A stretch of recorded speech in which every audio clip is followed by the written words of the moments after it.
All right, it's fine. It's no big deal. It's just a. What did I say? We're sciencing the hell out of that. You're never gonna get this off. Welcome to the Whiskey Tribe. So, this week, thought it was interesting. Yeah. Fun idea. Yeah. How much grain does it take to make one bottle of whiskey? Yeah. Right? Oh, I'd be kind of curious. And then I get 45 seconds into this answer from Daniel, and I was like, oh. So, Oh God. I'm so sorry. Here we go.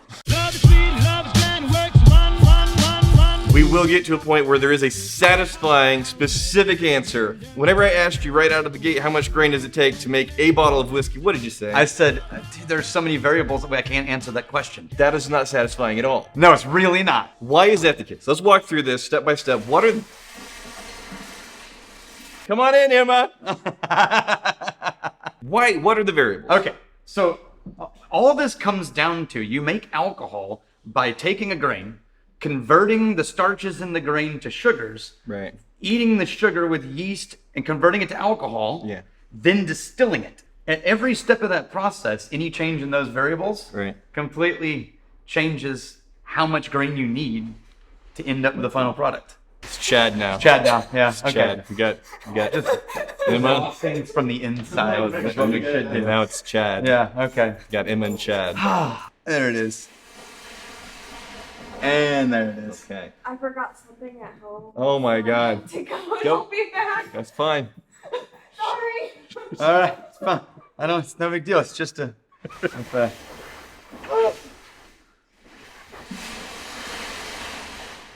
The variables.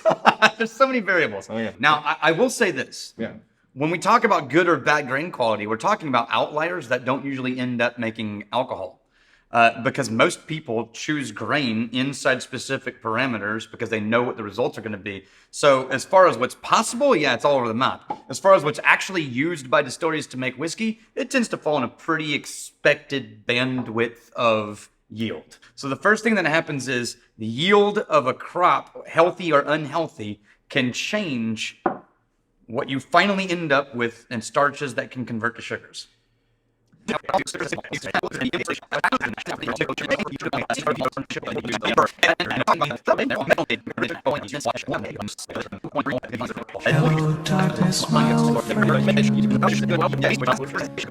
So let's say You're just okay. let's say you have a We had a lot of 4% good momentum on this channel. It was phenomenal. ABV, Yeah.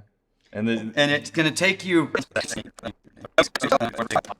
That means 300 pounds of grain went into this to start with. 300 pounds divided by 65 bottles is So that's 6 pounds per bottle on this one. 6 pounds per bottle. 6 pounds And- of grain.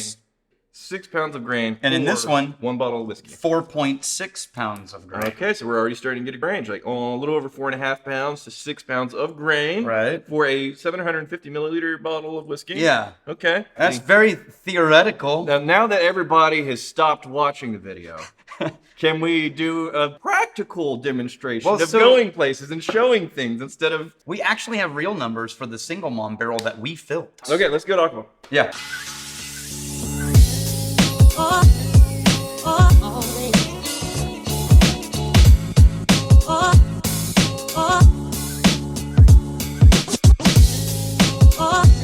Daniel, where are we? We're in Acapon Brewery, and look, they stole one of our barrels. You bastard.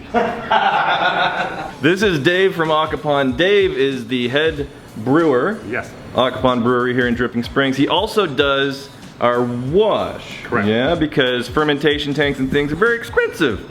And Crowded Barrel has other shit to spend money on, like shenanigans. Can I ask Dave the question you asked me and see if he gives you an answer you're more comfortable with? Oh yeah. It's the doctor's mask. There you go. Trust me, I'm a doctor. Simple question. How much grain, Dave, does it take to make one bottle of whiskey? It depends.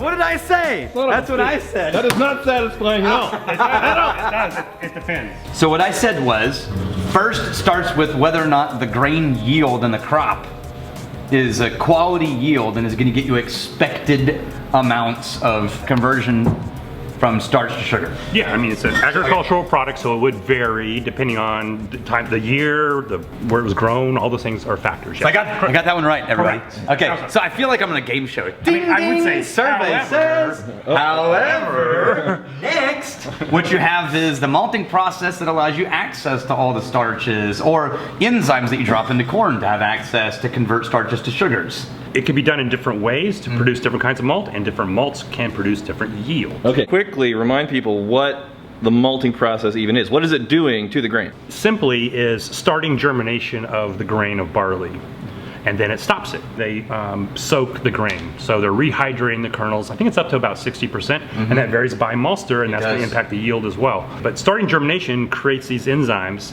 that in the future we will use to break down the starches into sugars. Then they dry it, and it could go through a kiln, or it could be roasted depending on the type of grain we want to produce. So all of those steps have an impact on the yield you're going to get out of that grain. Beyond just like the strain, because there are different strains of barley, but just the type of grain. Corn's going to be different than a rye. It's going to be different than a barley. I mean, they're all in a fairly close range, except rye. My experience with rye, it's actually pretty low yield. So then I said, you know, based on how you do the mash, you can actually change the cooking it long and slow, conversion to sugars, how much sugar ends up available to ferment. Well, certainly. Key to brewing is the mash temperature and how long you're doing the mash, right? Take it straight to one temperature. Do it in stages. Correct. All these things release different and what you're things. doing is you're emphasizing one of the enzymes over the other. So alpha amylase over beta amylase. What you're going for is how fermentable do you want that wort? If I'm going to do a wash for the distillery, I want it as fermentable as possible. So the whole point is everything up until now, as far as I can understand, is really affects beer guys. Doesn't as much affect distillery guys, because what we want to know is what's the highest thing you can get us. Let's say it went low, we had a weird yield, and you sent us only a 4% alcohol finished product. Because again, the fermentation changes that yield too. Whether you ran it hot and killed all the yeast before it finished, or Things I would never do. yeah. Start with You probably wouldn't pay me if I sent you 4%. We pay you? we start with, say, we ended up with a 4%. Now that could either mean that the yields were low, or it could mean you used less grain. I'm gonna jump in really quick, and we're gonna make this a very specific and practical conversation. How many pounds of grain went into a single bottle of the single malt whiskey that Crowded Barrel is making right now? Can answer that question. Okay. How many pounds of grain did you use? We used 1,200 pounds of grain. 1,200 pounds, Maris Otter. The average yield of what you sent us was what percent alcohol? 8.8, let's go with that. Some of them were between 8.5 and 9. After all the distillation runs with 65 or 63 gallons. So that means we filled a 53-gallon barrel. Yep. In theory, and the two babies, if all we did was just bottle it right then, we would have had 318 bottles. Okay. That would mean roughly 3.8 pounds of grain per bottle. Ah. Right? That's unaged. That's the new make. That's not accounting for Angel Share. Right. Which is, there's a whole episode about that. Now, I asked around in Texas on average Angel Share, and it ranges from 9% a year, which is almost double Kentucky's numbers, or Scotland's numbers, up to like 15% a year, because it just makes you hurt, doesn't it? I suddenly got tempted to wrap our barrels in cellophane. Yeah, it won't work. in there. It doesn't work. They won't breathe. If we aged it for 1 year, and we had that expected high-end Angel Share, we would end up with only 290 bottles instead of 318, which would be 4.1 pounds of grain per bottle. Okay. For 2 years, we end up with 5.2 pounds of grain per bottle. Wow. Because remember, you're taking a percentage off what remains Right. each time. So Okay. that's a scaling down to zero Okay. math. So, A few pounds. That was the longest episode ever to explain a few pounds. Right, but that is interesting. It goes as high as... And it could be astronomically higher. Right. But it went as high as 5.2 and as low as 3.8. For a single malt. Single malt, half peated. So the peat lower actually yield. had a lower yield than the unpeated. Oh, the peat, okay, so that affects... It did affect it. We're gonna go to the place where this angel share is happening.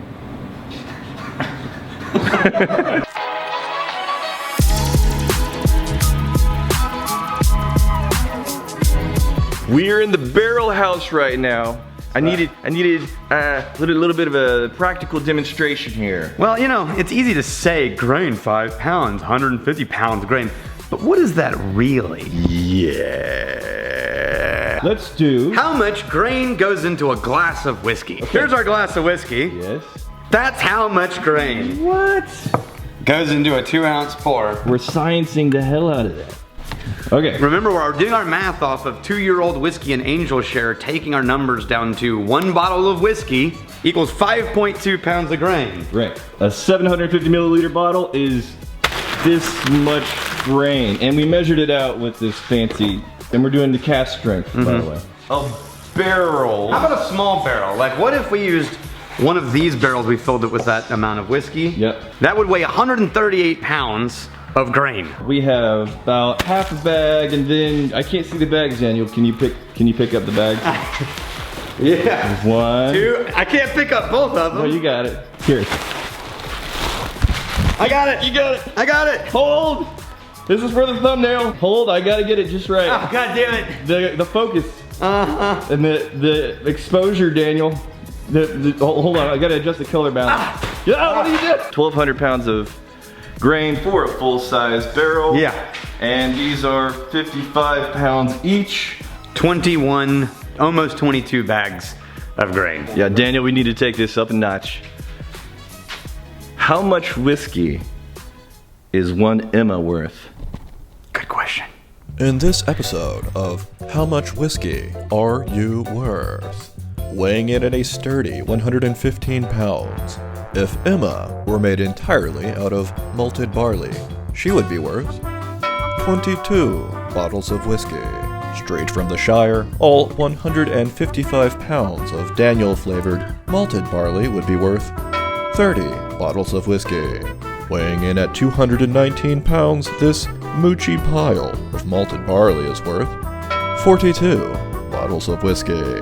Try not to fall in love, ladies. Are you satisfied with the practical? Daniel, there's just one final burning question that has plagued both scientists and philosophers for millennia. Which contains more raw power? 2 tube socks full of malted barley, or 1 trash bag full of the equivalent amount of resulting whiskey? I'm going with whiskey. You going with whiskey? Yeah. I'm going with tube socks. 2 tube socks worth of grain. We're gonna put in the amount of whiskey that would result from that malted barley.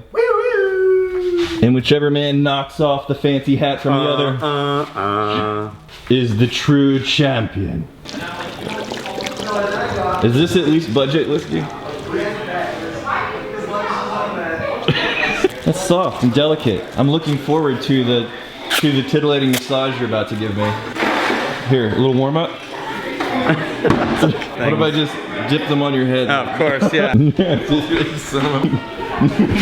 The fancy hat. You're never gonna get this off. You ready? Yeah. You know what? Bet you didn't know that was an option.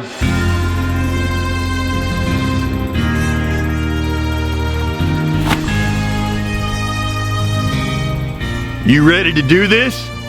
For science? And glory.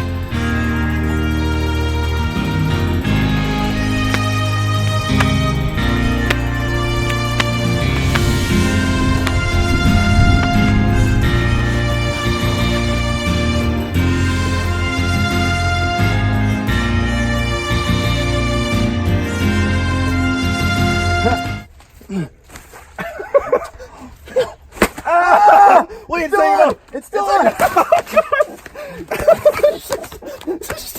Oh! I threw it! Wait, no, yours is down! Instant replay.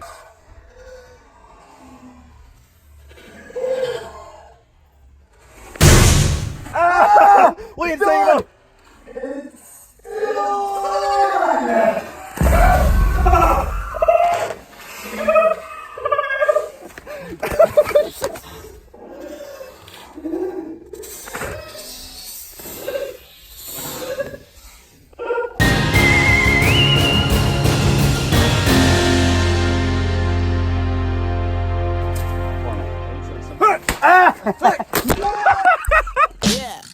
We bop and hippity hop. I'm as happy as I can be. Oh, boom, boom, and hippity zoom.